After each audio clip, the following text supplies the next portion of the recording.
Welcome to International Business News on Business Edge. I am Lekon Onobanjo. We start off in Asia to tell you that data on Monday shows that China's economy unexpectedly slowed in July, with factory and retail activities squeezed by Beijing's zero-COVID policy and a property crisis, while the central bank surprised markets with key lending rate cuts to revive demand. Industrial outputs grew 3.8% in July from a year earlier, after expanding 3.9% in June.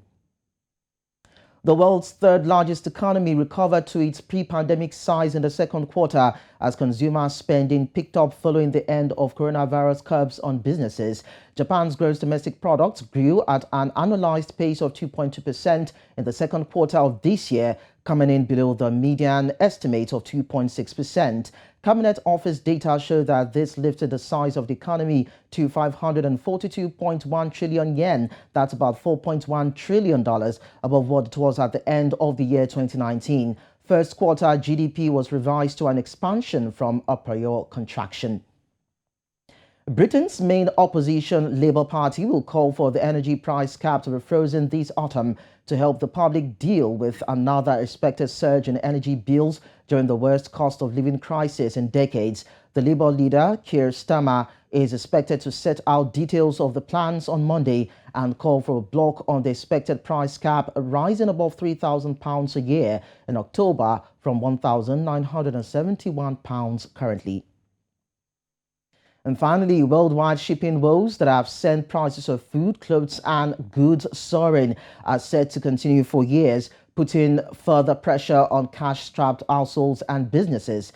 Logistics giant EV Cargo, which handles logistics and supply chains for the likes of supermarkets, Asda, Sainsbury's and high street chain Next, said pressures that have hit shipping prices and availability are set to take years to fully resolve, with fuel and China lockdowns continuing to impact supply chains.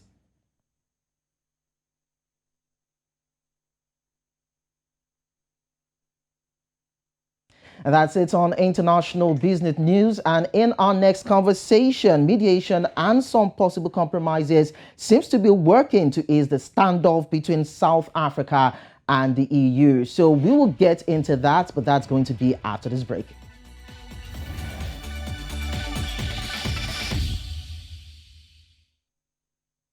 South Africa has negotiated a settlement with the European Union to clear hundreds of shipping containers of citrus fruit stuck in EU ports. Shipments were disrupted after the EU implemented new phytosanitary rules that led to a World Trade Organization dispute being declared in July. This was the first WTO dispute settlement case ever initiated by South Africa. The EU imposed the new measures over concerns it had with the false codling moth on citrus fruit, with new measures including enhanced cold treatment for oranges and additional phytosanitary declarations for grapefruit and soft citrus. It added that over 2,000 containers valued at an estimated more than 600 million rand, around $31 million, were affected by the blockage. I have Clive Ramathibela Smith, business and market analyst with Hectare Capital and Partners, joining me from Johannesburg, South Africa. Clive, it's good to see you again. We're back on this story now, looking for an update, particularly some good news for South Africa's citrus farmers and the industry. So 600 million rand of fruits, more than that. Where are we right now? What is the negotiation looking like?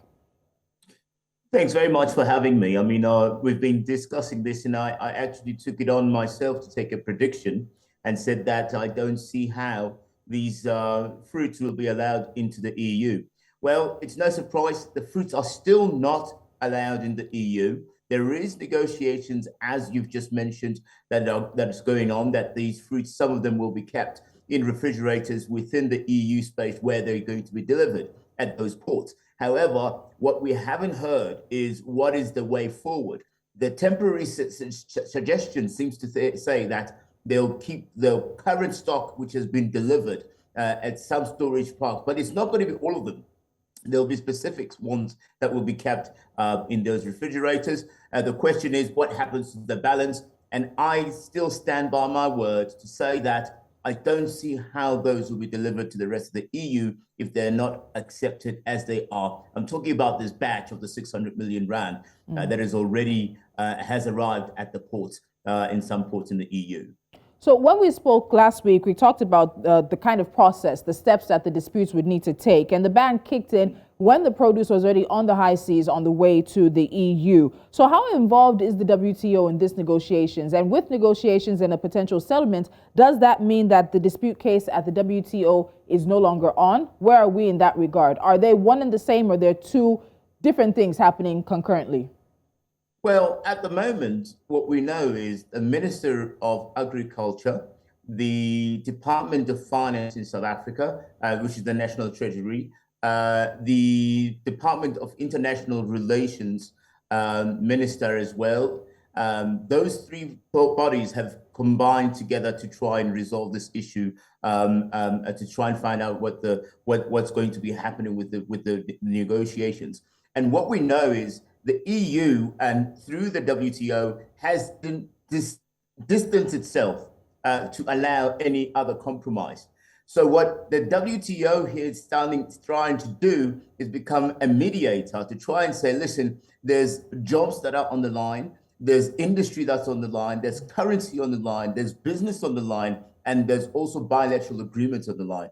Is there some form of way in which we can reach a settlement that will not so much hurt everybody? And we know in deals, nobody comes out happy. So yeah. I still say that it's going to be very complex and complicated to get the kind of deal that will secure South Africa's future agricultural citrus in particular, which has been, we are the second largest distributors of citrus in Europe. And therefore, it is no surprise that these new regulations, only one other country, which is the first, the number one in production, is the one that sits very nicely to be able to take over some of those contracts, or that demand that's going to be created, which means that we will ultimately lose in either way, because there is no black spot disease in Europe. And Spain is the number one contributor of citrus in Europe. And so therefore, they will certainly, by hook or crook, overtake South Africa into that market.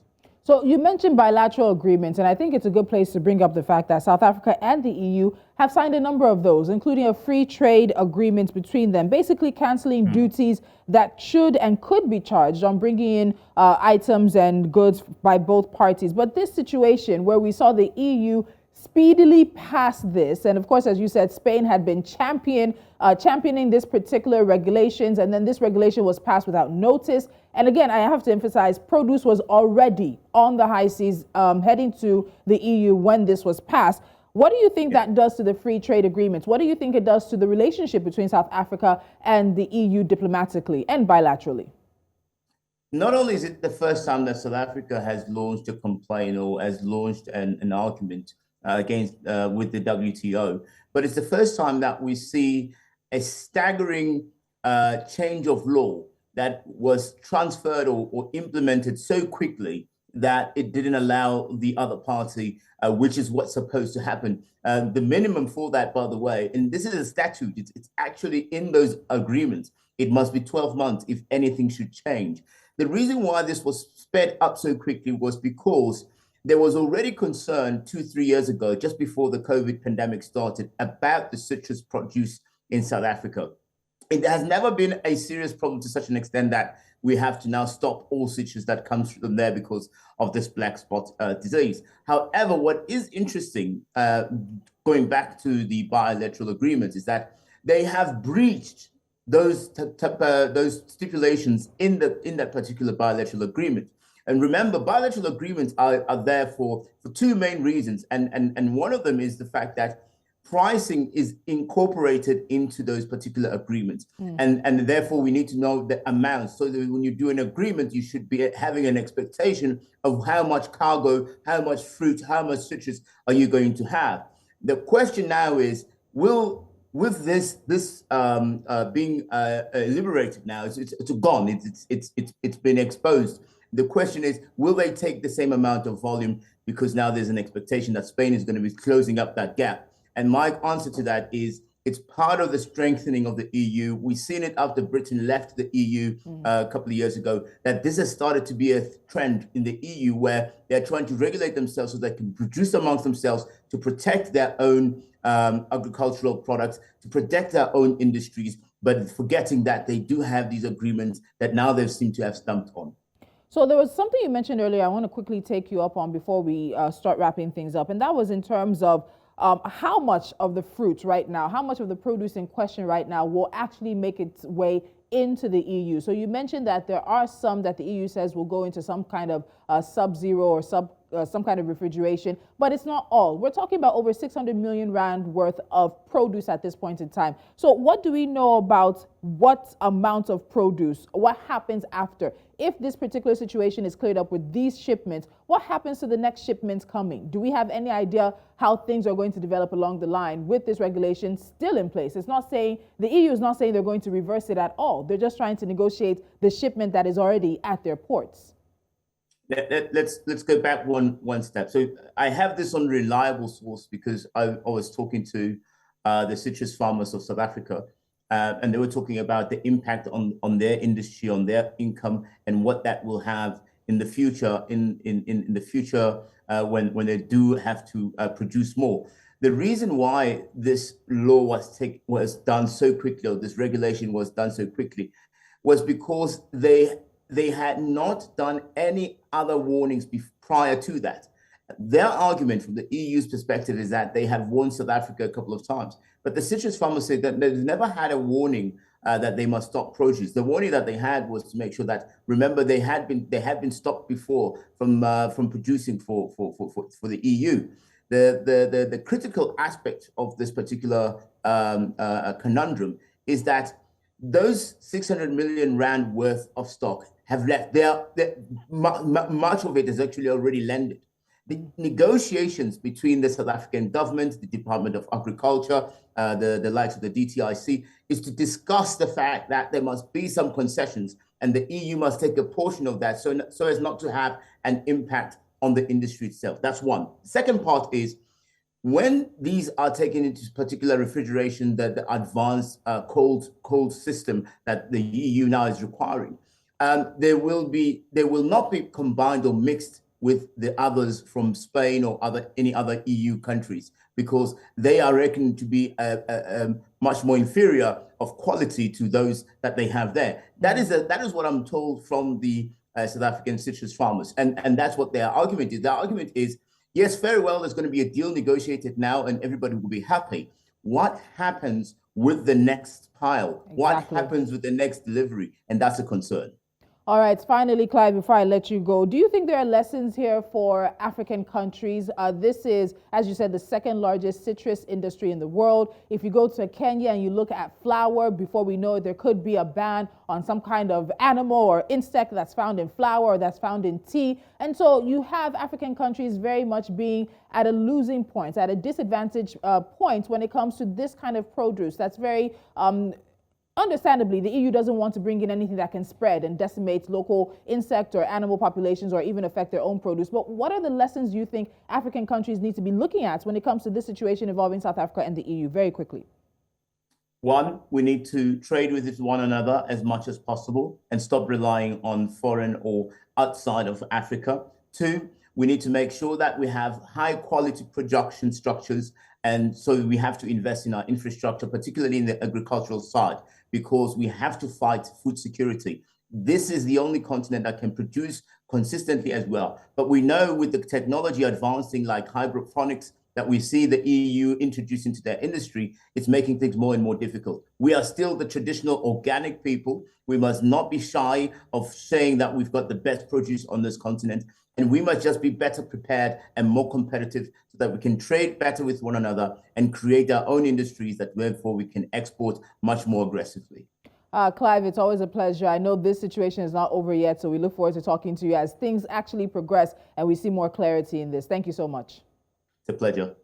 And it's a conversation, a situation we've been following for the past several weeks. Some 600+ million rand of citrus headed to the EU. Some of it has landed already on the seas when the EU kicked in new phytosanitary regulations, a 60,000 job industry in South Africa and the second largest citrus industry in the world could be at stake. The next few days and the next few weeks will tell what will happen.